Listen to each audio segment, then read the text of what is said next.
Welcome back to the Majo Podcast, Real, Raw, Unfiltered. I'm Derek, and And I'm Jason.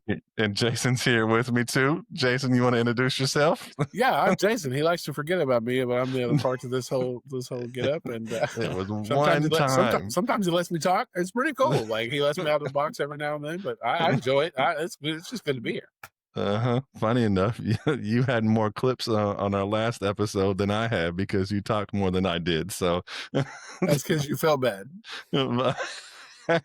maybe. I'll take the pity clips. There you go. Well, if you missed last week's episode, Does Therapy Make You Soft Part 2, go check it out. That one got deeper than we planned.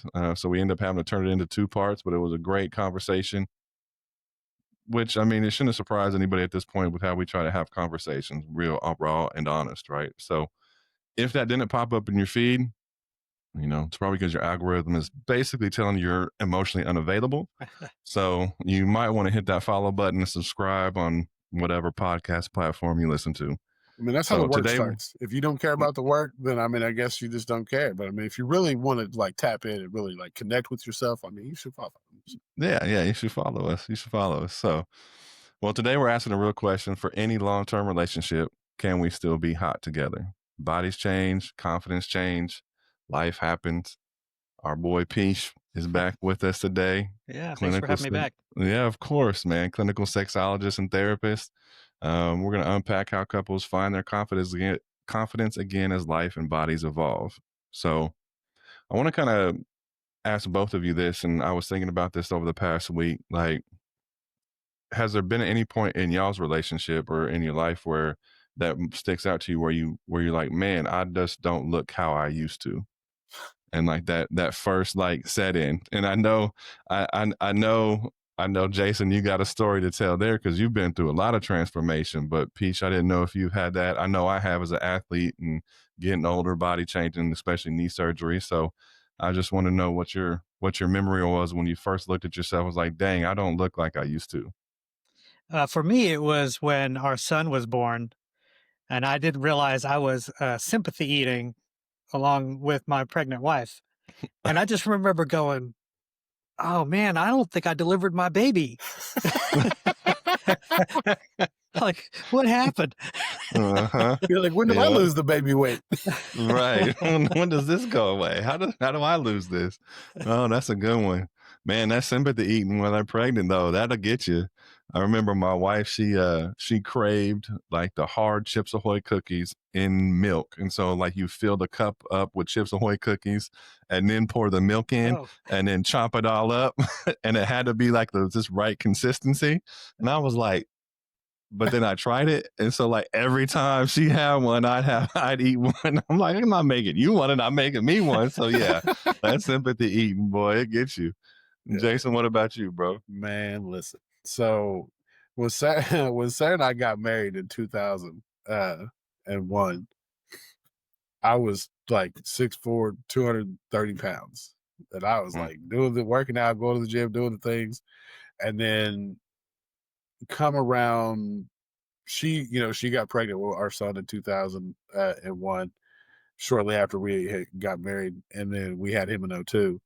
And she was having hormonal problems and things that were happening with her body. So she was changing and she kind of, had put on some weight, and she had gained almost 100 pounds with Jordan and then she only lost like 25 or 30 of it when he was born. So she was still carrying around more than usual. And for me, my body didn't change a whole lot while she was pregnant or all that, because I was still running around doing all the stuff I was doing. I was working in the environmental drilling field. So I was always on my feet running, doing stuff. So I was fine. And then in 2007, when the wheels came off the wagon and my health took a turn, I gained 130 pounds in 7 months. So wow. So my thyroid just decided it wanted to go on permanent vacation and not work. And so I was having like, my body was going through it. And it turns out I had blown my thyroid out because I wasn't eating all day. And then at night I would just gorge on these giant meals.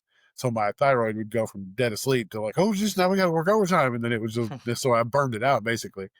And so I was having all kinds of issues. My body was just wrecked. And so at that 130, it just didn't ever stop. it just kind of kept gradually going up. And then before you know it, I'm fighting with my weight, she's fighting with her weight, and we're both just, the scale just keeps growing. And luckily for us, we were strong enough on our connection that never changed the way I saw her.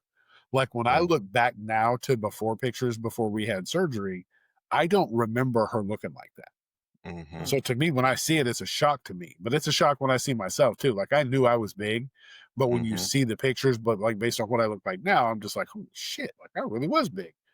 And but I same thing for her. She sees it the same way, but we didn't realize at the time because like I told her, I was like, big, small, like I don't give a damn. Like I see you the way you were when we met. It's always been that way. But for me to be at my highest at 468 pounds, barely able to move around, barely able to do what, hardly anything for myself. And she was at 390 pounds, 391, I think was her highest. It was like we were both going through it, but she was still like, she was having to clip my toenails. She was having to put my socks on. She was having to do all kinds of stuff for me that I just couldn't do for myself. And, but through all that, even though that was happening, like it never, like to each other, we looked the same. Like it never affected the way we saw each other. So I think that was probably one of the positive things. If there is a positive thing about weighing 468 pounds, it's that, it's that she never saw the difference. So Yeah. That's awesome. No, I think that speaks to the connection there for sure. That's interesting you say that because I'd be thinking the same thing. Like looking back at pictures of me and Sheena when we were kids, like it's crazy. And then pictures now, like it's crazy to think like I still see her the way that I did in the beginning. You know what I'm saying? Like she still looks the same to me. And now, logically, I know we've both gained weight and stuff like that, but it's still like something about that first image that gets set in from meeting that sticks there. Yeah. And I wonder if that and Peace, you may know something about this or not, but like I wonder if that is what kind of affects us from like maybe not seeing our body soon enough, like maybe when we're getting maybe more out of shape or not really taking care of ourselves, if we have this idea of ourselves that we see, and maybe that kind of delays the thing of like, oh, maybe I'm not treating my body the way I need to, outside of health issues and stuff like that, obviously that play a part, right? But Yeah, I can see I that. don't know, thoughts on that. I don't know why just question popped in my head. Yeah, no, it totally makes sense. I mean, we don't see ourselves, right? We just glimpses in the mirror and you're like, oh, hey. And so it's just a gradual change, right? We lit the fuse and it takes a little while before the fuse goes off, right? Yeah. It's always the dryer's fault. Damn dryer That's showing my right. clothes. I got the same faulty dryer, man. I don't know what's up with that. Who put the dryer Mine on is high too, right? again? we gotta figure that dryer thing out because this is how do you think for couples most of the time when insecurity may start setting in for them, how does that show up in their relationship? Is there ways that maybe without speaking it that things start changing, like maybe it's avoiding sex or turning lights off or overcompensating somehow? Is there a way that it starts showing up? Absolutely. And it's not a fault of the relationship, that does not mean that the relationship is bad or something's wrong. This is just an image from childhood of like shame, body shame that was embedded early on. And now it's like how you're reacting to it. So if it's like, oh, I got to turn the lights off or I got to keep my shirt on or right, that's your own stuff, not your partner's stuff. So one of the best things you can do is just talk about it. Like, wow, I'm feeling a certain way. Right. And it really makes me nervous when the lights are on. What do you think that is? And hearing the other partner go, "You look great. This is who." Like just like we both, all three of us just said, "This is the person we fell in love with." We still see him that way. It is what it is, right? But to the person, it's that childhood shame showing up and body image stuff and things that adults told you you had to be a certain way or look a certain way. And now when it doesn't match what you were told, that's where it starts showing up. No, absolutely. Well, and it's crazy because being in the bariatric community for as long as I have been, the funny thing is you'll see people talk about often. They say that divorce rates in bariatrics are ridiculously high. Like some 80% of couples that have bariatric surgery will face divorce or get close to it at one point in time. A lot of people just they go ahead and do it for a multitude of reasons. But a lot of I'm a member of a group on Facebook that's like sex and intimacy after weight loss surgery. And what you find is a lot of people will say, well, I had the surgery to save my life, to look better and all these things. And now my partner wants the old version of me back. They don't like the skinnier version, the smaller version. And when you think about it, like, there's the shallow aspect, there's the this, there's the that. Like, if you love the person, you love the person, as a whole. But the attractive, the attraction to the person, a lot of times you'll see people that are like, well, I got with you because of your style, because you were, I am attracted to more fuller figure women, and now you were not that. And so that's a struggle for a lot of people too, which I find is both sides of the coin. I guess you can see, like, for that person, they have preferences, whatever that may be. But to not respect the person that you're with and their health and those types of things to do to get better. Like, it's a strange dichotomy to me to see that somebody does something to better and further their health and come around just to have the person that they're supposed to be able to trust and love the most just come back and be like, yeah, but I liked you bigger. Mm-hmm. I wonder though, I've always wondered about this myself. Like, I wonder if it's not just about the physicality, Right. but your emotions change. All of a sudden, Oh, there's yeah. maybe another layer of confidence or changes in the household. Like, hey, I don't want to eat this way anymore. Well, that now impacts the other person as well. So it's like, well, but I kind of like eating that way. Like, you're on this journey. I didn't want to go on the journey, but now I'm forced onto the journey. So I wonder if there's like these secondary factors that show up in the relationship that like push people over the edge. It's Oh, yeah. easier to say you're not the body that I fell in love with. It's much harder to say, "Ooh, I don't like your self-confidence anymore." You're right. And there's a lot. I mean, it's like it's wide sweeping, the issues that people bring up, because it is that, like, you do get a vote, you do start to feel yourself a little bit. You're like, oh my gosh, like, I look good, I feel good, I'm starting to get compliments, and it doesn't even have to be from the opposite sex. Like, if you're getting compliments at work, people you haven't seen in a long time, like, oh my god, I didn't recognize you. All those things come into play when these changes start happening.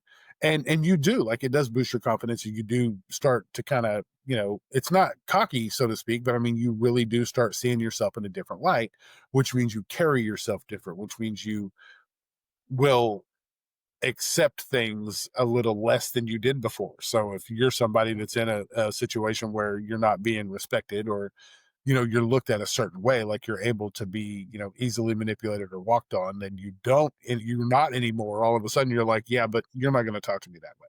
And then all of a sudden it's like, well, aren't you special? Like, well, for the past 20 years it's been fine, and now all of a sudden it's not fine anymore. And it's like, it was never fine, I just never said anything about it. But now I'm Mm-hmm. confident enough and feel like I realize that this isn't all there is to it, so we're going to change some things. And I mean, that does lead to a lot of it too. Mhm. But we settle for a lot of stuff that we wouldn't have settled for before. I mean, that we won't settle for now. Like, we settled before because we were just happy somebody loved us at all. Mhm. Yeah. Yeah, and I wonder how much of that too, like, is kind of going off, kind of maybe a little bit deeper there, Piece. What you're talking about is they're confronted with their own stuff Oh, in 100%. the change in their partner, Oh, yeah. and they don't want to look at that, Oh, right? yeah. And so it's like, your body's different, and I don't like that. And so Huge. instead of Huge. looking at themselves and saying, I need to face my own things Yeah. Uh-huh. and deal with my own things, so I'm just gonna call it quits and Yeah. go somewhere else, Yeah. But you'll see it with right? you'll see it with, like, the depth of that goes so deeper than just the romantic partner. You see parents that talk shit to their kids about it. You see friends that'll talk shit. Like, it would be like, Derek, when I told you I was having it, and you'd just be like, oh, well, I guess you're gonna take the easy way out and cheat, instead of just putting in the hard work like I'm doing, but you're not doing it. But, Right. like, it's like, you drive Mhm. by the gym every day, you just don't go in, but you're just like, I'm putting in the hard work, and it's like, yeah, yeah, Right. okay. But you see it, like, people do it all the time, and they're just like, well, Mhm. you can do that if you want to. And then it's like, well, why aren't you happy for what I've got going on? But it's legitimately, it goes back to, they don't want to face that they're not doing it. It's cool that you're doing it, but it also brings the focus back to them that they aren't doing something they could be doing. That's right. Mhm. Mhm. How maybe that geez, hold on. Yeah. Sorry, brain How went maybe that. crazy. How maybe that? How can we maybe look at that in reverse? So maybe somebody stays more let's say, I don't know, fit, right? Their body doesn't change and their partner's body changes. And then, I don't know. And then they like, oh, well, you're not how you used to be. And so now, like, how do we maybe talk to couples about that when that comes up? Because I know that comes up, right? Like, Mhm. one partner may gain more weight than the other one. They had this idea that, they're going to be fit for life together and stuff like that. Now, somebody's body may change. I mean, again, health issues, right? Like something health wise might pop Yeah. up and they put on 130 pounds in 7 months.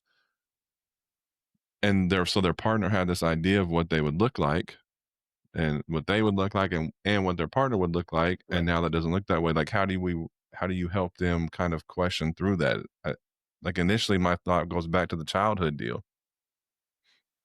Well, Peach, what do you think? Yeah, I'm with you on that. I mean, at the end of the day, it's just time hasn't caught up to the other partner, right? I mean, Mm, you can't maintain it for the rest of your life unless you're like just a genetic anomaly, right? mm-hmm, So, I mean, at some point, it's going to catch up, and when it does catch up, that's going to be its own situation that they're going to have to process through and work through. mm-hmm, Um, yeah, it's just a tough one because what they're really saying is when they go, I want it to be like it used to be. It's the same thing that we talked about on that episode about desire. It's talking about going back to a point in time where the hormones made you look past everything else.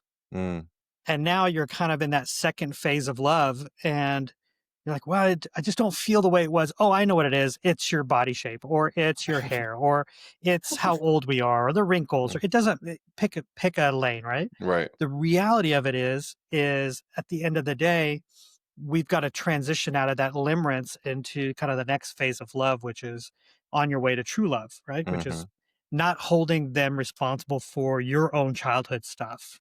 mm-hmm. Yeah, no, that's great. That's great. And along those lines, again, for both of you, like, what do you remember from childhood, and what kind of maybe shaped your idea of what a desirable man or woman looked like? Do you remember anything specific from childhood of the influences in your own life? Oh my goodness. I was very underweight. I was like one of those skinny kids. Mm-hmm. And I remember my mom would buy those pants with the elastic in the jeans and then put Mm-hmm. a safety pin to like cinch them up. And so my grandmother, I still hear her voice like, you got to fatten this kid up. You got to fatten this kid up. He's not going to be Mm-hmm. healthy. You got to feed him whatever he wants to eat. Mm-hmm. And that was great until it caught up to me. And Mm-hmm. then it was like, oh, what do I do now? So I had a high metabolism until I didn't, Mm-hmm. and that's just the reality of it. Like it catches up. Yeah. Yeah. Yeah. What about you, Jay? I was always a grow up and then grow out. So I would get a little height, then I would get a little width, and then I'd get a little height, then I would grow into So like I remember most of the way through school, I was beanpole. Like I was 6'3" and 175 when I started high school, and then I ended high school at 6'4", 220. You Mm, know, and so it's just one of those things. But I don't remember growing like I never was like we never had conversations about body types or body changes or any of that stuff. But I had my dad. So my dad and my uncles all were like they all lifted weights. So I had a couple of uncles that were like jacked, like power lifter looking, like big dude. So I mm-hmm. just assumed that I would grow up and look like that. I didn't know that they actually like I knew like if they lifted weights and like hit the punching bag and stuff like that. So I was like, oh, I'll just do that and I'll be fine. Mm-hmm. But I never remember having like conversations about any of that stuff. Like it just wasn't something that was on the radar. Like I either, when I was husky, we bought big pants. When I wasn't, we bought small pants. Like it just wasn't. My mom was never like, I'm gonna buy the big boy pants. Like it wasn't anything like that. It just was we Mm-hmm. bought what I had to buy at the time. Yeah. Yeah. What about you, Derek? Yeah, I'm thinking about that of like, I think I was skinny all the time. I was tall and skinny. And so there was like, it was kind of mixed messaging thinking back. So my mother gained weight as she got older.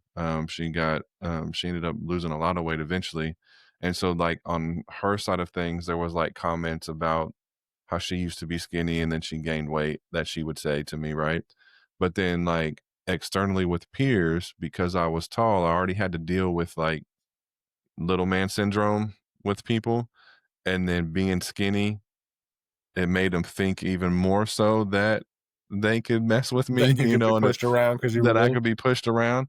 And early on, I think, you know, up until maybe, you know, third, fourth, fifth grade, maybe I could be pushed around. I was bullied a lot, you know, thick glasses, poor kid, like, um, didn't really connect with anybody in the school I was at the time. So I was getting bullied and pushed around.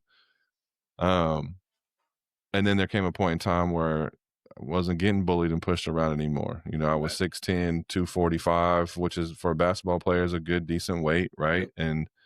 And so I wasn't getting pushed around. But I also didn't want to get big like my mom, and so there was worries there. But I would eat my metabolism. I could eat and eat and eat and eat until I couldn't. Right. Right.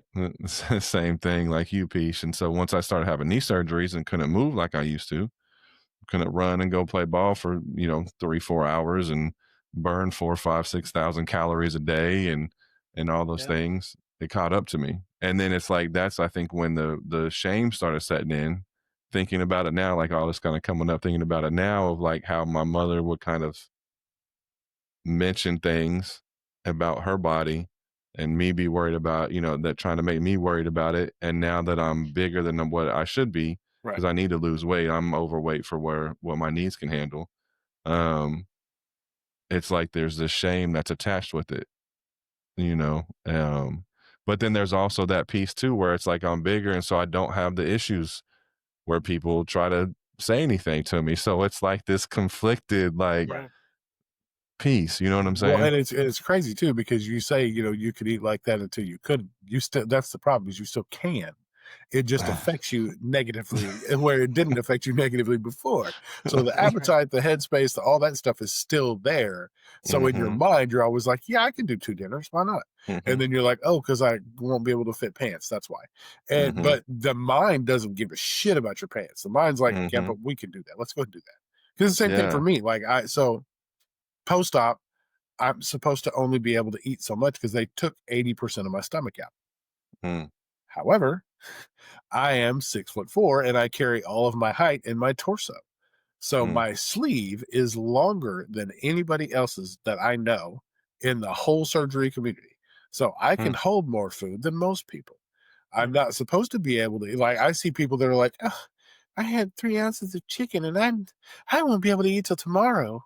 And I'm like, I just had 12 ounces of steak, and I'm like, what else we got? And, Mhm, so my doctor told me, he's like, listen, you're going to be able to do this. However, in relation to what you want out of this surgery, you're going to have to self limit your intake so that it mm, doesn't negatively affect you because you're always going to be able to take in more. However, if you want to stay at a certain whatever you want this to be, because my surgeon's awesome as far as like that. He never like puts that kind of shit on you. You have to weigh 250 or you fail. Like he doesn't do any of that shit. yeah, But shout out to Dr. Joe. right. Dr. Joe Cripp is Mhm, the best there is. But yeah, I mean, it's one of those things like, so he just tell you, he's like self limit, like this is, what kind of what range you're supposed to be in, like just do that, do whatever makes you feel good, like rock that way. So, but my mind doesn't give two shits. My mind's like, hey, but we can eat, mhm, like we can go eat now, like we can do that, like right now. And I'm like, ah. mhm. So it's a struggle. I mean, it's a struggle, like it's a constant struggle. Yeah, that definitely is there because, you know, I've talked about it in a past episode, but more so there was a moment at retreat last year that I was just had like this moment of introspection and kind of revelation where I was that dude that could out eat everybody. Like people would want to have contests with me and see if they could out eat me because I could eat so much and I wouldn't put on weight, right? Like there was no, it didn't matter how much I ate and I wouldn't put on weight. And there's that, and it absolutely is that there's this like, now there's this mix of, man, I ate a 32-ounce steak last night. And then this morning we went to a restaurant and I did their chicken fried steak challenge. Right. And I'm like sitting there and I'm like, my wife and I actually talked about it this morning. She was like, babe, if you're full, don't eat no more. And I'm like, I got to do this challenge though, and she's like, no, you don't. I'm like, yeah, I do. And my stomach is sitting there like, bro, you got 32 ounces of steak last night. What are you doing? I'm like, no, you got to do it. Right. And I came home and took a 3-hour nap because you know what I mean? So, but it is like, there's this, Wait, you did you did the Kindles challenge today? Oh, heck no, bro. So Granny's Kitchen has a chicken fried steak challenge where the chicken fried steak and 2 biscuits and things, it's like as big as the plate.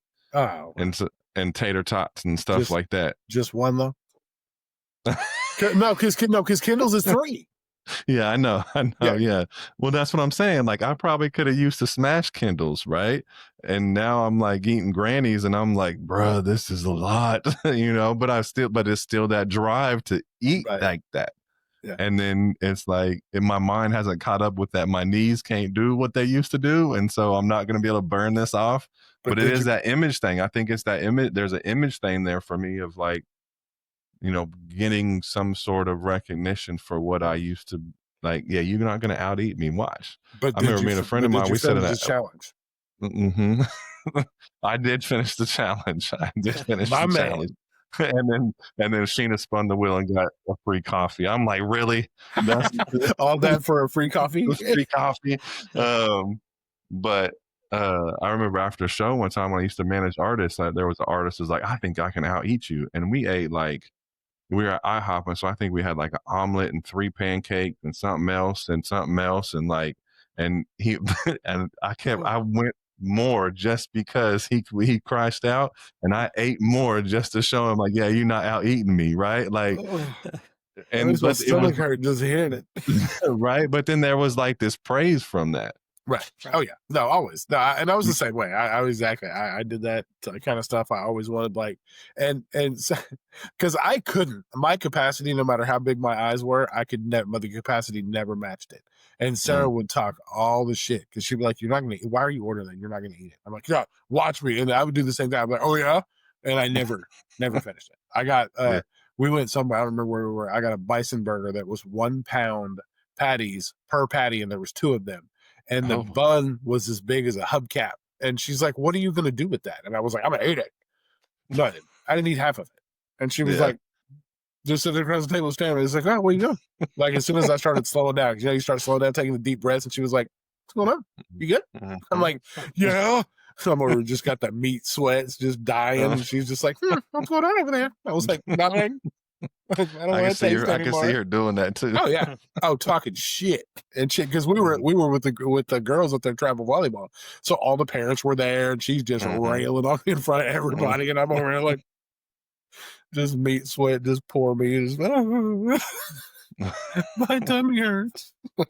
I work with a lot of entrepreneurs, and that's kind of my previous career is that world. And in my dissertation, I really focused on, the loneliness of entrepreneurs. And it's interesting because you're surrounded by people, but there's a loneliness component to that. And I can't tell you how many entrepreneurs either, self-soothe with food or alcohol or a combination of both of those, right? So it's one of those, and nobody told me I did a great job making sure payroll was done today, or nobody said, hey boss, thanks for keeping the lights on and the air conditioning rolling. So I think I deserve McDonald's, right? And this was my daily conversation with myself. And I drive by the McDonald's, I'm like, no, don't go. And then it's like, oh, but Brahms, I think that's equally rewarding. And I feel like I earned it today. And I would just convince myself, oh, I deserve this because nobody told me I did a good job today. And so I think even from couples, when you stop hearing those compliments, or you stop hearing the attaboys, all of a sudden you want those. And for growing up, food was like that. Here is the way we say thank you is to overfeed you. Oh yeah. And, and I also wonder, is that tied to that very first stage of development, right? Like your belly is full and there's this feeling of oh, I'm safe and loved. And we then spend the rest of our lives, right? I think that's why food is so powerful.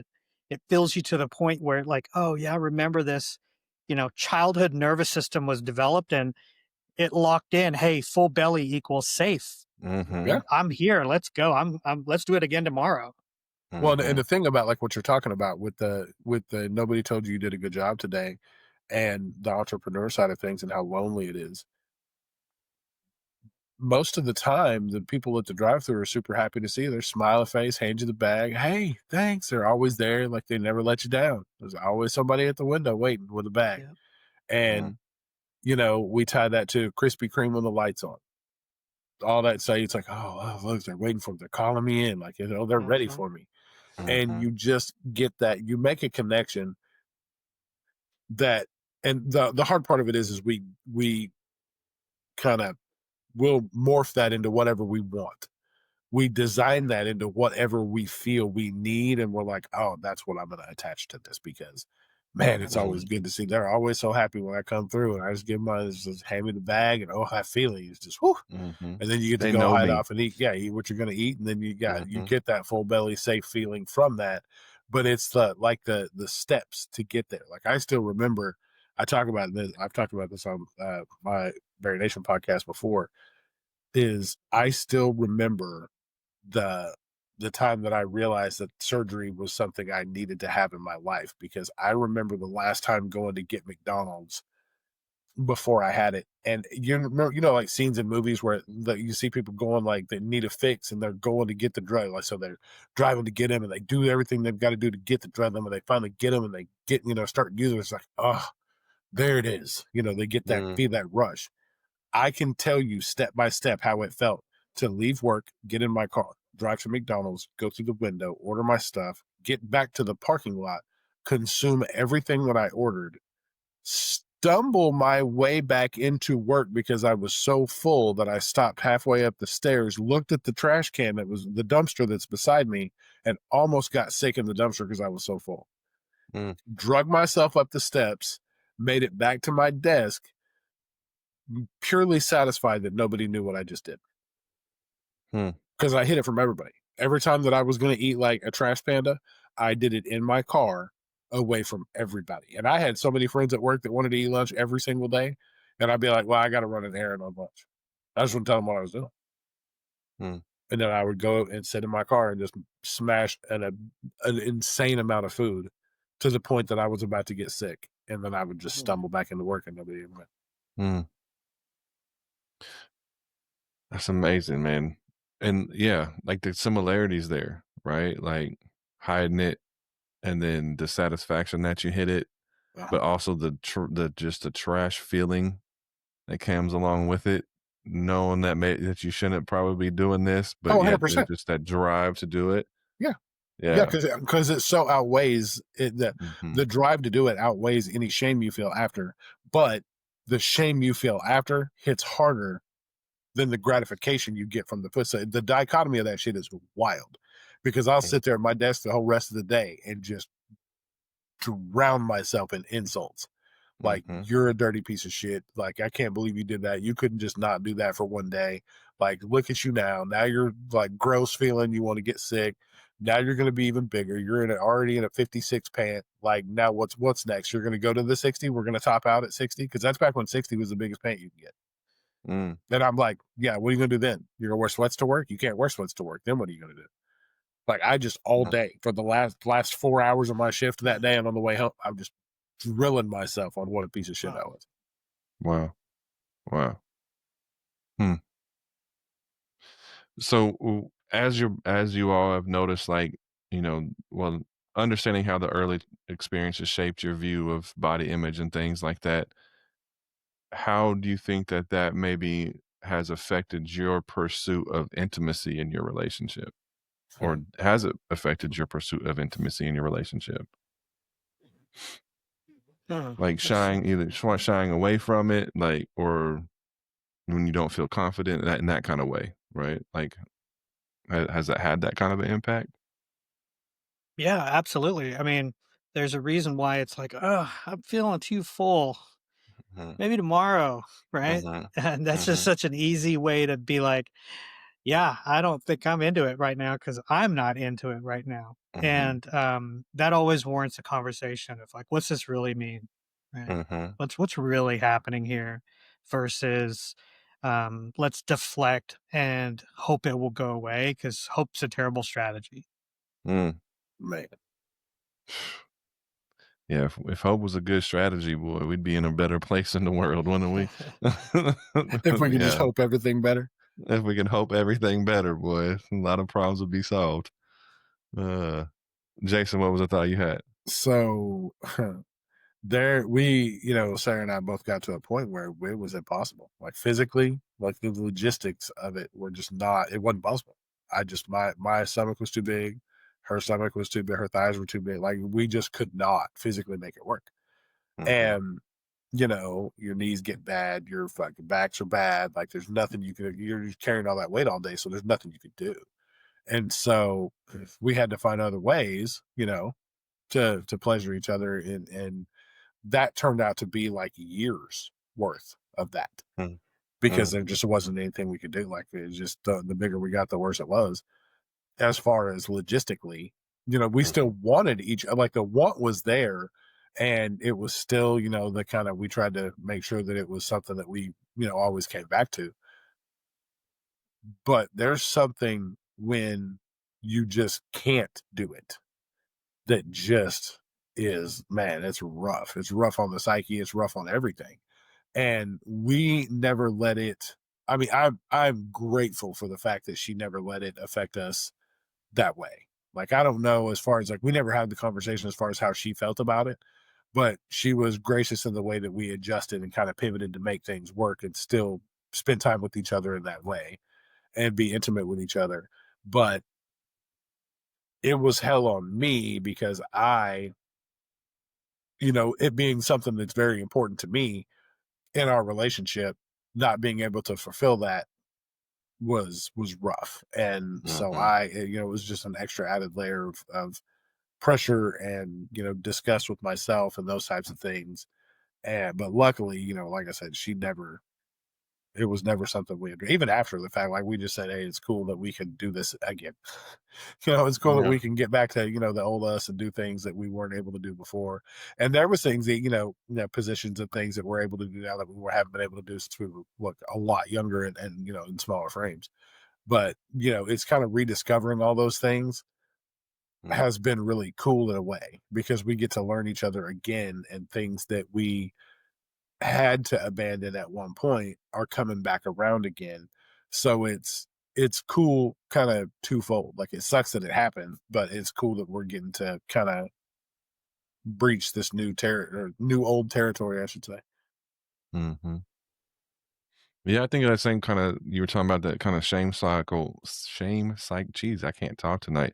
That shame cycle that you were kind of talking about kind of happens too when it comes to intimacy. Like, I'll eat a lot, have shame about eating a lot, and my stomach will hurt, and then like we'll get in bed, and it's like, and my stomach hurts. Like, I want to do something. My wife wants to do something, but my stomach is hurting. And it's like, look, you just ate too much. You shouldn't. Now look at what you like. You're in pain. And you can't do this, and blah blah blah. And it's like that shame cycle. And so, and then I think that like shying away from it for me personally. I think there's been a way in which I have shied away from intimacy as my body has changed and I've Yeah. gotten bigger and things like that, because I don't feel as confident as I used to. Um, I remember we were young, pulling out the camera, doing things, doing all the sorts of, fun stuff together. And now it's like that shame that's attached to it Like, I'm as not we've trying to see gotten that older. shit in 4K. No thanks. Right, Like, my right. camera on my phone is way too good for those angles. No, thank you. Right. You know what I mean? So, Samsung cameras hit different. right. Yeah. But Yeah. honestly, though, like the thing about the same cycle that you were talking about is, if you stay in the cycle long enough, it becomes a spiral. Then it's a shame spiral. And so there's nothing like pulling yourself out of that spiral is wild, because you just continue to go round and round, which will lead you to continue the behavior that you can then bash yourself for again. And so it's kind of like a nosedive that you have to pull yourself out of. But, and sometimes you can, and sometimes you just can't. You got to sit in it for a little while, which sucks.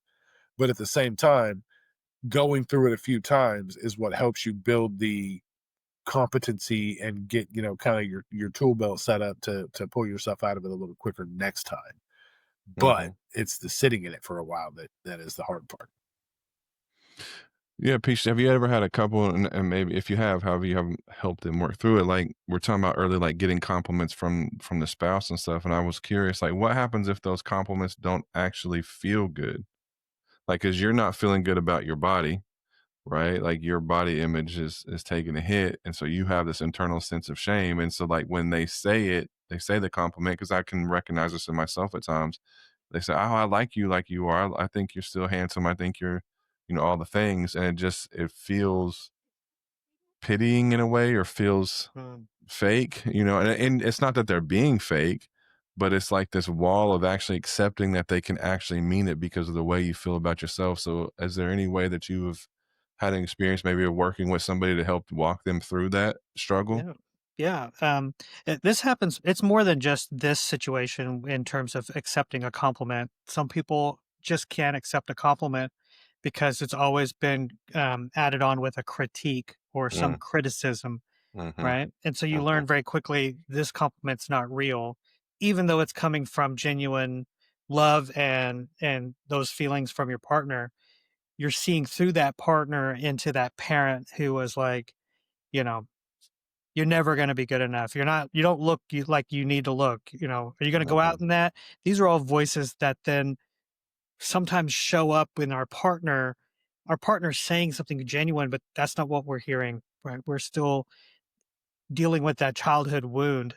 mhm, And so I always start there, right? Like if somebody pays you this compliment, what does that mean? I had a couple where, in the room paid a compliment. I was like, hey, that's, something that you did was really push the boundary. You stepped up. And his response was, oh, what are you trying to make my head too big to get out of here? mm, And my question was, wow, why was that so hard to accept? Right. And he's like, what are you talking about? Like he could not recognize that he didn't even accept my compliment that I gave him. That was, mhm, you're doing a great job, right? Like you're mhm, really showing up, you're doing the work. mhm, And when you pause and just reflect on that, he was like, yeah, I could never do anything right. So how could I be doing this right? Well, mm, those are the voices that start to show up for couples. And I think deconstructing it, right? Maybe mhm, even if it helps to not start with body compliments, right? Then it's action compliments, right? mhm, Hey, your smile looks really good this morning. Or, mm. man, I love the way you touch my neck right before bed. Those kinds of things have nothing to do with your body. Yeah. Yeah, I guess that, like, one of the questions I had wrote down for you that kind of feeds on this is like, what actually helps someone feel sexy again when their confidence has taken a hit? And how is that different from just trying to fix their body?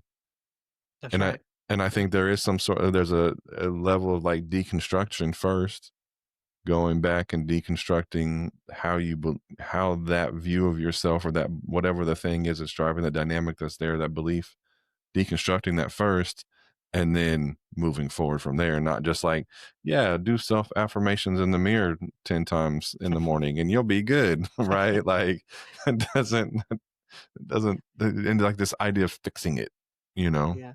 Yeah.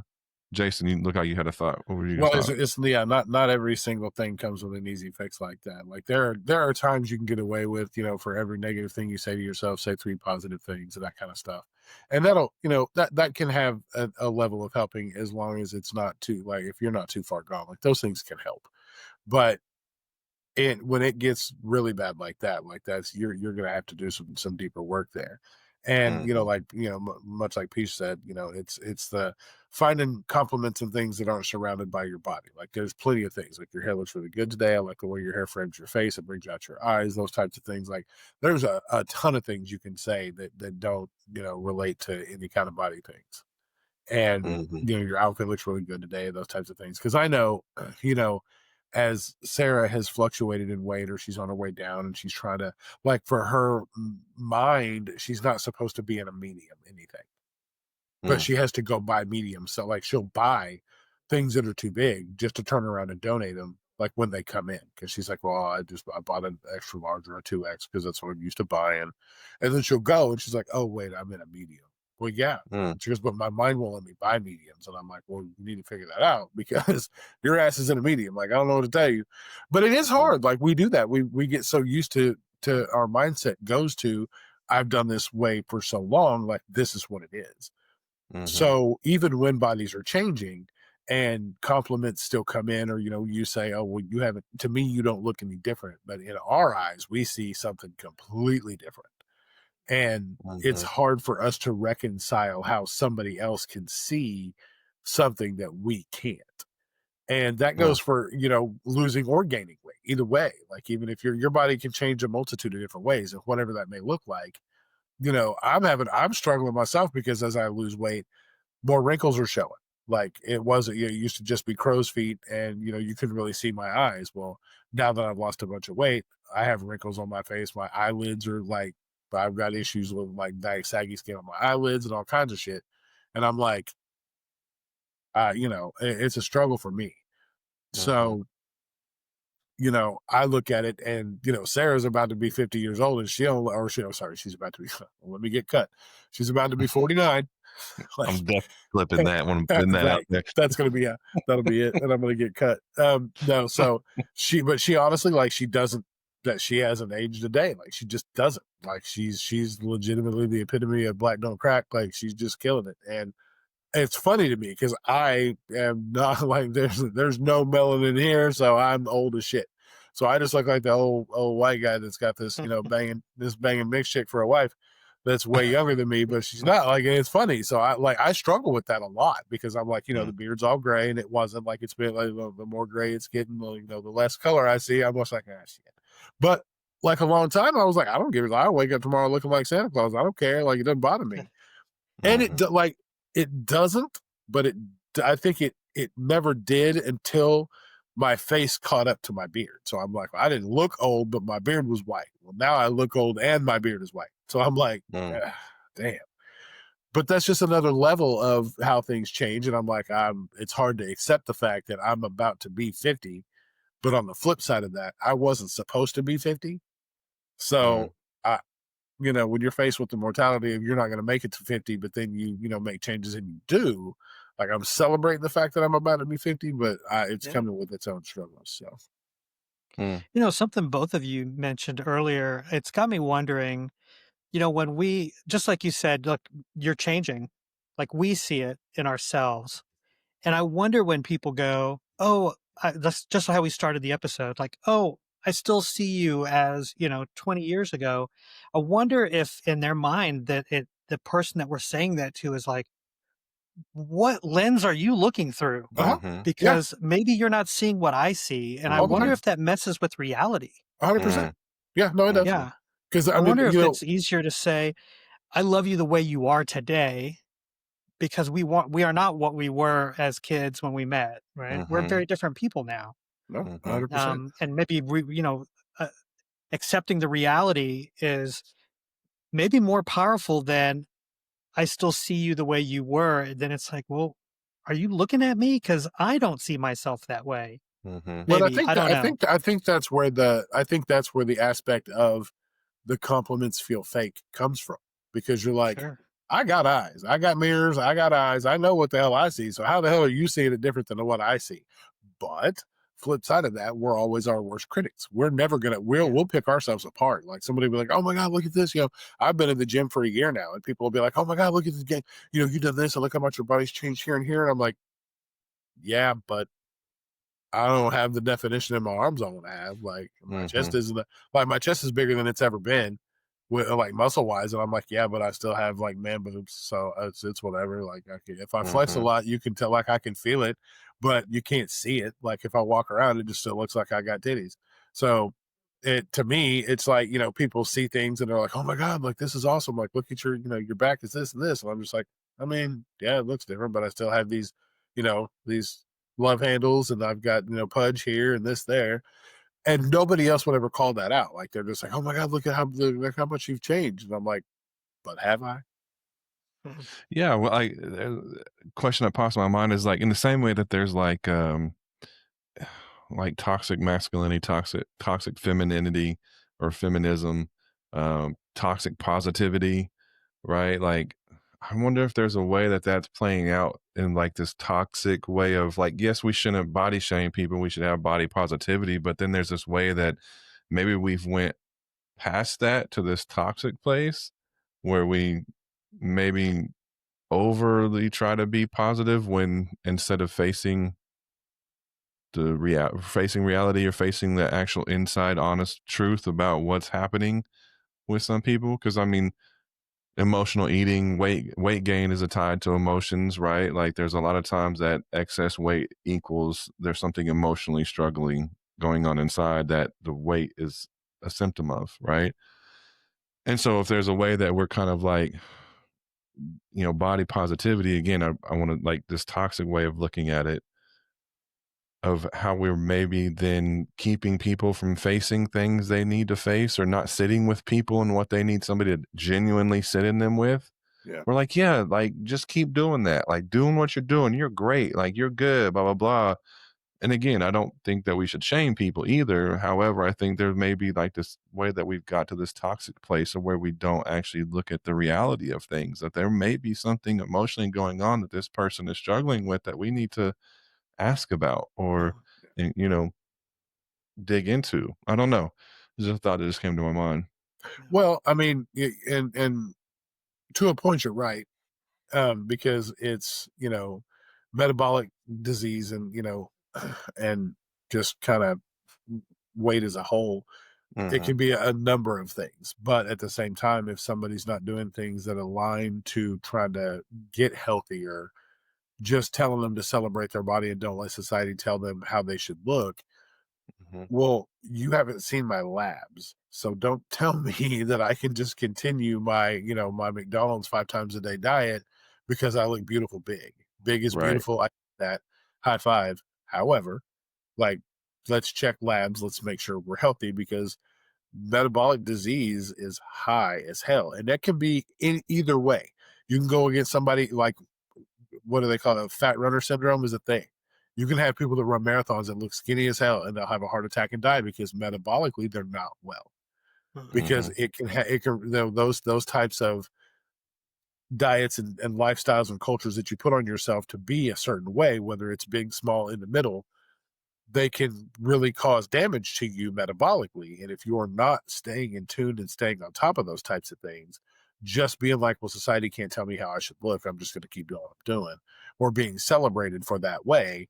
Like, yes, it's cool for you to have your own individuality and for you to think for yourself and not let society dictate that. But staying in contact and constant communication with a doctor, physician, somebody that can monitor your labs and things to make sure you're healthy, is the most Mm-hmm. important part of that journey. Mm-hmm. Yeah. And the emotional piece too, right? Therapists too. Like again, if your labs need work or you need to do something to get healthier and you're struggling to do that, there's something emotional there, going to a therapist and digging in on that. And then Peach, I had another thought that came to mind. I'm curious if like focusing on body changes and that being a barrier is actually a defense to our own mortality, Could be. Yeah. right? Like instead, like we're getting older, our bodies are changing, things ain't how they used to be. It's maybe easier to look at body changes and focus on body changes than it necessarily is to like, man, we're getting older and we have less time left than we have lived, right? Like, That's right. I don't know. Any thoughts about that? Yeah. Yeah. That existential piece is huge, Mm-hmm. right? Mm-hmm. Um, Yeah. Hmm. It's hard to it is hard to face. It's very hard to face. We Mm-hmm. did there was something happened the other day, and I was trying to do something, and I ended up having to tap out and have Jordan come help and do some, like, other people had to come help. And she, Sarah looked at me and she's like, listen, like, there's just things now we can't do anymore. We used to be able to do these things, but we are getting older now, and you cannot just continue to run the way we used to run and do everything by yourself. You're going to have to start asking for help. And I'm like, no, that doesn't compute. Like, I'm not, no, we're not, no, that's not. Mm-hmm. I mean, there are people that are getting older in the world, but I'm not one of those people that is ready to, like, grab the cane and put the tools down and be like, help me. Like, I just can't. It Mm-hmm. just it doesn't track with me. I don't know. yeah. It creeps Yeah. up fast. It does. Yeah. Yeah, it does. Yeah, just because we have this funny way of like avoiding our mortality, right? See you later, right? Like even things like that are avoidance of our own finality and mortality, right? Yeah, And so be curious of how maybe focusing on these things keeps us from the acknowledgement of our mortality. I don't know. 100%. Yeah. No, Definitely but an that's real. Like existential question honestly, right there. well, if you think about it, a lot of times as we get older, we never like the only time we really are faced with the mortality is if somebody close to us we know passes away, whether it's Mhm, older than we are or our same age or somebody that we, are a sibling or whatever. Like losing both my parents really put into perspective for me when I lost my father 2 years ago. I'm like, I don't have parents anymore. Like this is wild. Like mhm, grandparents are gone. Like one of my uncles is gone. I have one uncle left. Then it's just my brother and me. mhm, And I'm like, we're next. mhm, Like, and that fucking clock does not slow down. Like, there's mm-mm. nothing you can't run from it. There's nothing you can do. And Yeah. it's hard in a way because that's one of the only times we think about. Like, yeah, we realize we're getting older and think, we're a step slower and we don't maybe our recall's not quite as sharp as it used to be. And those are things that I notice a lot because dementia is something that ran in my family on both Mm, sides. mm, And it's the single scariest thing I could ever face as an adult because it scares the shit out of me is that one day that's going to come calling for me. And so those are the cognitive stuff is stuff that I remember more than anything or that I notice faster than anything because I could be a step slower. I could not run. I could have my knee may hurt when I walk a certain way or things like that body, aching and stuff. Like, I'm like, oh shit, I'm getting old. I could joke about it all the time. But when that stuff creeps up, oh, I lose it. I'm just like, mhm, what today's the day? I'm like early mhm. onset sundowners. Here it is. It's coming for me. But Yeah, we just don't want to face the mortality portion That's of right. it until we lose somebody. Then it's like, oh shit. And you start kind of doing the math and you're like, oh God, dude, like they were just the same age I am. And I got to start looking at that. mhm. That's Yeah. right. That makes me excited. We're gonna do a conversation in about a month or so of, is this what a midlife crisis looks like? And so, be excited to kinda dig into some of those questions like that of how midlife is actually just facing your mortality, and that's where that Yeah. crisis comes in, right, and exploring some of that. Um, so, Peace, if when a couple comes to you worried about one or both of their partner's body changes, um, what conversation do you usually have them start with to help them rebuild connection and desire? Wow, that could go a number of different ways, Mhm, right? Because it really determines what they're showing up to the party with. mhm, But if it was just a standard, somebody's body's changing, the easiest of this is if there has been an accident and now there's a disability involved. mm, And so it's really about exploring intimacy beyond just their definition of that. So, how do we expand the definition? How do we spend time with each other that is beyond just, penile vaginal intercourse and mhm, calling that intimacy? But how do we truly build, like, how do I be comfortable in my body around you? And how are you comfortable around me? And that's when mhm, you're truly seen, right? And it's mhm, interesting because couples will, they'll walk by each other while they're showering or they're getting dressed, and that's okay. But the minute you say, okay, now we're going to turn this into intimacy, it's like, oh no. What? So those things all mean things to people. And it's mm, really breaking that language apart and mhm, structuring new language for them to kind of move forward in. mhm, I wonder if and part of that, when I think about the way you talk about that is walking by, your partner while they're showering versus being intimate with them. It's walking by them when they're getting dressed or in the shower or whatever.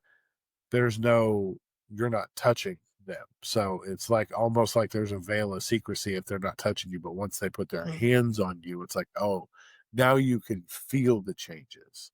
mm, You tell me mm, you don't see the changes. So when you walk by me and I'm changing, I don't think about it. Or if I'm in the shower, I don't ever think twice about what you see.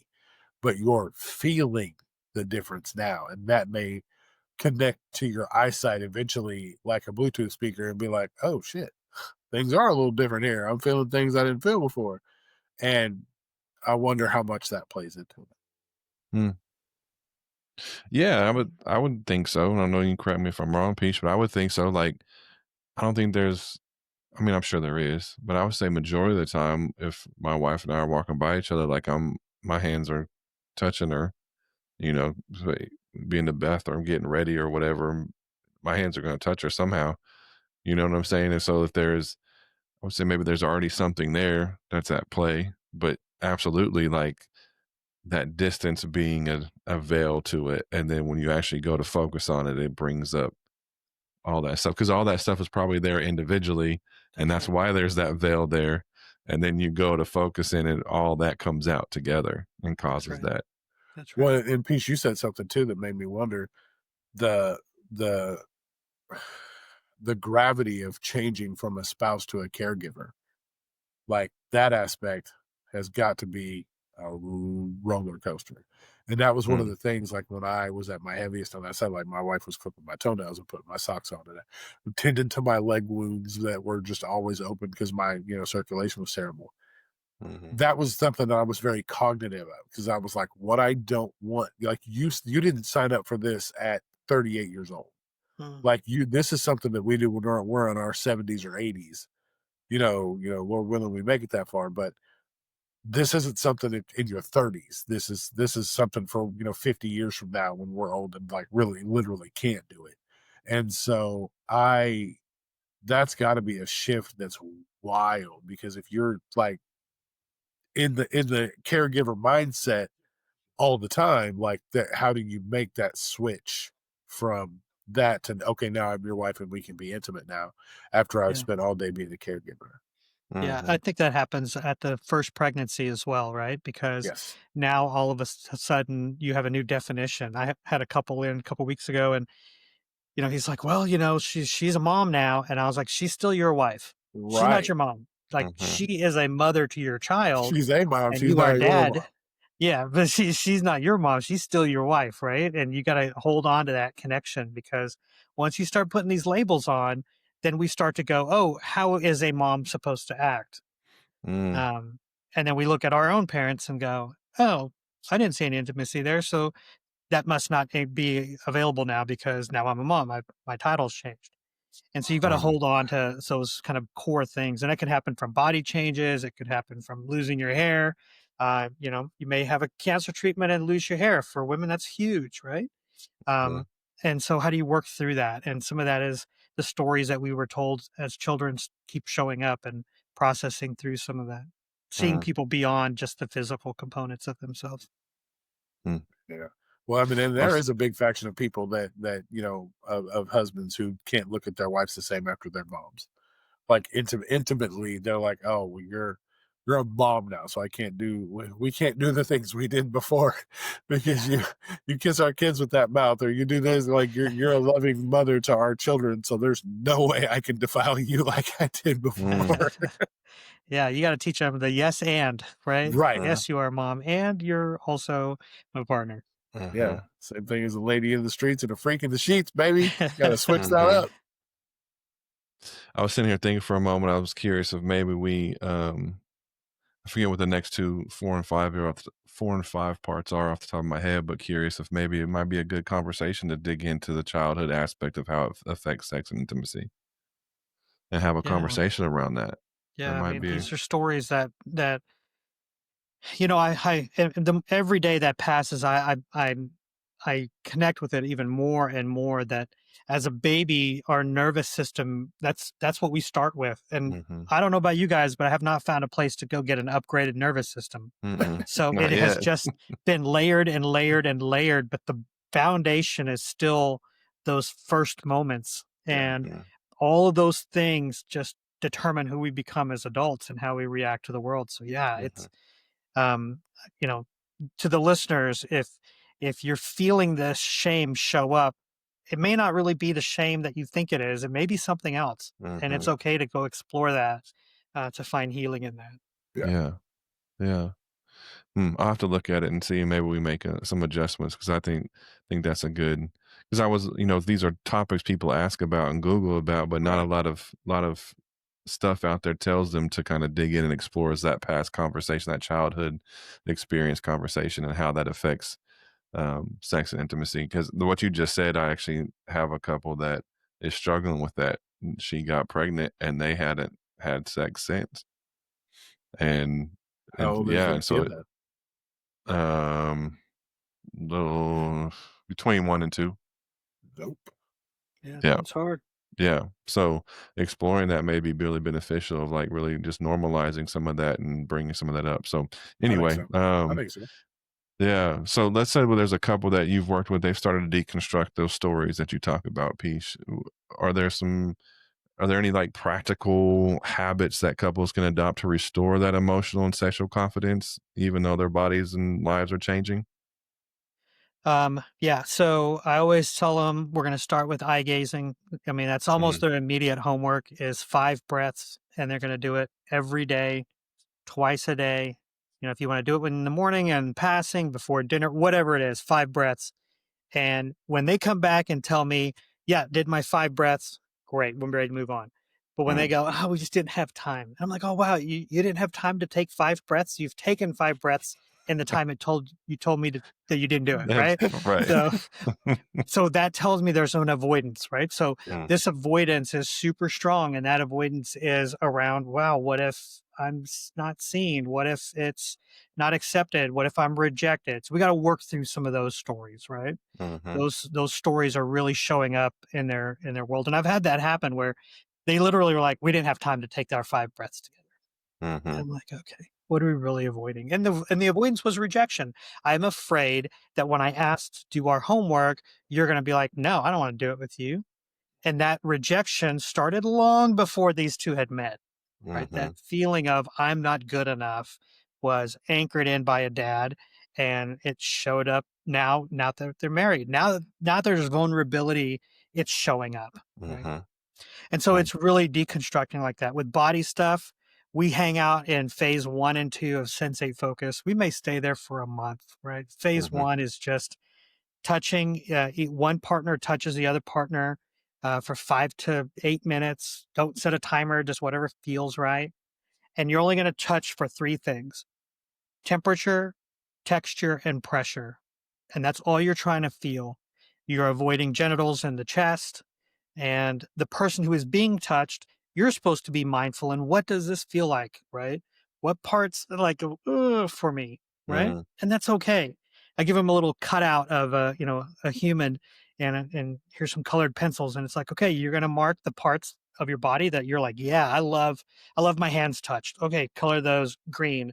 I don't like my feet touched. Those are red. Okay, so and that can change over time. So now we've mhm, got a roadmap of like do I want you to spend some time, and then we're going to desensitize the meaning of being touched, right? mm, So just like you said, you may pass by your wife in the bathroom and you're gonna touch her back, and she may be like, "Oh, he's just touched my back, and I'm going to get ready," right? mhm, Um, at night when she's getting her things ready for bed, and you go up and touch her back and give her a look, that may mean totally different. She's like, mhm, oh man, I've got a busy day tomorrow, what's this guy want? And so that has a charged story and a memory connected to it. We want to mm. decouple all of that, right? Okay. And then they can write the sentences the way they want to write them. Mm, that's good. Just taking it slow. Right, but those are some practical ways of getting started. Sensei Focus, it's on Amazon, it's a I red know. book, Yeah. right? And it's a good It's really hard to do it by yourself because you're ready to just like, let me get to the last chapter because that's where mhm, we want to be, mhm, right? And the foundation had you got to tear the house down and rebuild the house. So it's like mhm, a prohibition on sex, like no sex. Let's get through this process. And the process, we got to lay the foundation, and then we got to let it cure, and we got to make sure it's still strong enough to go to the next level, because the next mhm, level is same thing but adding genitals and chest. And then there's we add handwriting, which is instead of using words like, oh, don't do that or don't touch me. Okay, that's a negative component. Instead, you put your hand on them and you just kind of gently move it away from what you don't like. mm, And the other person goes, oh, they don't like being touched there. Oh, I always touch them there. What changed? We don't need to have the conversation. It just doesn't feel good anymore. Okay, move right, on. mm, And until you have enough practice doing that, moving on to the next phase will feel rushed because it'll feel like mhm, we're right back where we started. mm, And you don't want to do all this work and end up right back where you started. yeah, And so finding a practitioner to help kind of navigate you as a couple through the process is so valuable. Me, mhm, yes, you can read the book, you can even watch the videos. There's some great Beducate has a great course. that will walk you through the process. I have found though, couples, when I gave them the handout, like, here are all the phases, the next week they come back and go, yeah, we were on that last phase. We just did all the other ones every day and knocked them out. How do we get here? And I'm like, oh, you're talking about moving into a new house that hasn't been built. Right. Right. I had Well, so the Goblins have the card deck apps, and they have like their salsa decks, and it's like mild, medium, and hot or something like that. And so like mild are just like really kind of exploratory questions, right? Of just and then nothing like activity wise, nothing like that, right? Just exploratory questions about sex, about your partner. And then spicy is like, get dressed up in your favorite cosplay outfit and have sex at some random point in the day, right? And it's funny, I had this couple one time. I was like, here's the card deck apps, do the love maps, open it to questions, you know what I mean, to start learning about each other. Husband went straight to the spicy salsa decks. And I'm like, no, bro, like, you're not even friends. Like, why are you going to go to the spicy salsa deck? You know what I mean? Well, But the thing about, like, part of the times, like, when they're trying to self-navigate, they'll be like, oh, well, we're really good at this other stuff. Well, if you were really good at that other stuff, you wouldn't be here. Like, we would be having these conversations. So you can't just puddle jump around and be like, oh no, she knows. I know where she likes me to touch her. Well, obviously you don't. Because I bet the little cutout with the colored pencil showed different. That's right. Right. Right. Well, any final thoughts or anything for the listeners from either of y'all? I think it's important for the listeners to remember that desire isn't a fixed trait. It is a ever evolving. We change, our partners change, our life circumstances change, right? We just talked about body, but gosh, I mean, lose a job, that has a huge impact on you, right? Have a heart issue and then have erectile issues. That's going to have an issue on your relationship. As women go through menopause and perimenopause, that's going to change. So life is happening. And I think having this fixed idea of we used to do this and that, and it used to be this way. A lot of things used to be that way, but the world keeps moving forward. And I think evolving your own intimacy is one of the most healthy things you can do for your relationship. Yeah. Yeah. I think sitting with your partner and honestly, instead of just giving them blanket compliments that you think is going to make them feel better, like really sit down and have an honest conversation with them and be like, when I tell you this, what does it make you feel? Because that way you can start to really unpack ways that you can learn to better compliment your partner that will make them actually believe it, understand it, and start to see what it is you see. Because if you can have the conversation and say, when I tell you this, what do you feel? And if she tells you that, say, well, this is what I see. When I tell you that you look like this is what I'm telling you, because in my eyes, you look like this. Being extremely descriptive on what you feel and think when you're explaining to your partner how you see them is going to let them understand why you say what you say. Because if you can back up your, what you say with, facts from you, and it's not just, well, why do you think I look pretty today? And you go, oh, you're just pretty. Like, they're going to be like, okay, full of shit. What's up? Or if you can be like, well, the light hits your eyes like this, your hair falls this way, friends, this way, the outfit you have on really complements this, this, and this. If you can back up those feelings with facts, then it lets them know that you're really coming from a place of genuine care and you pay attention. Because a lot of times that's where this shit falls short. Is you be like, well, you didn't even know that I changed my hairstyle, or that I cut my hair, that I did this or I did that. You don't even notice these little things. So how am I supposed to believe you really think I look different than I did the day before? Like, you didn't even notice. And, it really comes from, like, Piyush had mentioned a couple times, like not feeling seen. Not feeling seen, not feeling validated, not feeling heard. If you can back up the fact that you do those things and explain it to them, they're going to feel safer in accepting those compliments. Yeah. Yeah. This idea that feeling hot together isn't about looking like you did at 25. Piggyback off what you said, Jason. It's about connecting in a way that makes you feel seen, wanted, chosen, right? Understanding your body is going to change, your confidence is going to change, but in our relationship, in our intimate relationship, that doesn't have to change. with those changes. It can grow deeper if you let it, right? But it takes work. It takes work. It takes having the conversation. It takes deconstructing those stories. It may take getting with a therapist or a specialist that can help you do those things, and rebuilding that house, right? Like you said, Peace. So You're worth the work. right. Yeah. Yeah, exactly. Well, Peace, man, as always. Thank you. Yeah, Another bet. Thanks good for having me on. conversation. Yeah, we got part 4 and 5 coming in a few weeks. So make sure if you following Peace, if you're not, follow him at Patel OKC on IG, right? Is that That's what it right. is? Yeah, yeah. And check out the work he's doing. So if this conversation hit home, share it with a friend, and follow at the Majo Podcast on Instagram, TikTok, Facebook. Search the Majo Podcast, MAJO Podcast on YouTube, Spotify, Apple, all the platforms, and hit that follow button. So we'll see you next Wednesday when we dive into why do men struggle to feel loved. Another real, raw, unfiltered conversation coming your way. We'll see y'all then. Take care.